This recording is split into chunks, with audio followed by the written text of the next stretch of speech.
Just stop and think about something here for a minute.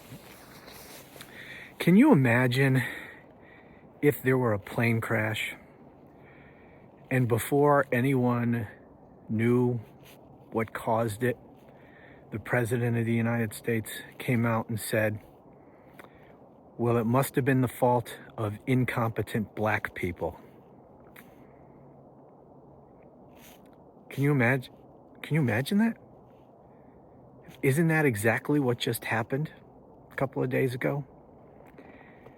Because he came out and said it's DEI, which means black people or brown people or any ethnic minority or gay people, anyone who's not a white male. It means women also.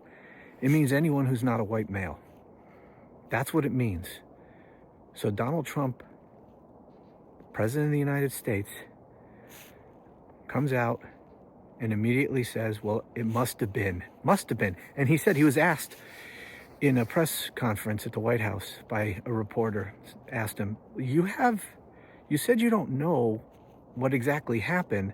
You have no evidence for this. So why do you say it must be DEI hiring practices? And he said, it's common sense, because I have common sense. So what he said is, plane crashes, he comes out and says it must be because black people were hired, or brown people were hired, or gays were hired, or transgender were hired, or women were hired. It must have been one of those groups responsible. Their incompetence must have led to this plane crash. It's only common sense. That's what he said. But it's not reported that way because he has taken the term DEI and used it in replace of his race, used it to cover his racism. So instead of saying it must have been the blacks or the gays or the browns or the whoever's, he just says DEI. And he's allowed to cover his racism in that way. And the press just goes along and lets him do it. We all know what he means when he uses the term DEI. So why doesn't the press say, what do you mean when you say DEI? Who are you talking about? What groups are you talking about? And go beyond that. Who are you talking about? Who's the person? You're saying it must have been caused by a black or brown or gay person. Who's the person?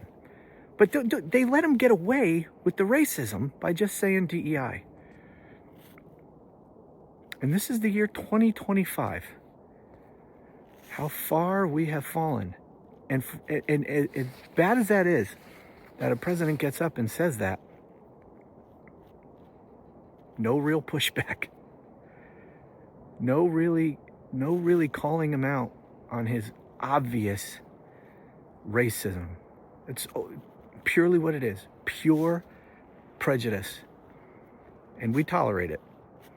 Good God. Anyway, thanks for watching. Talk to you again soon.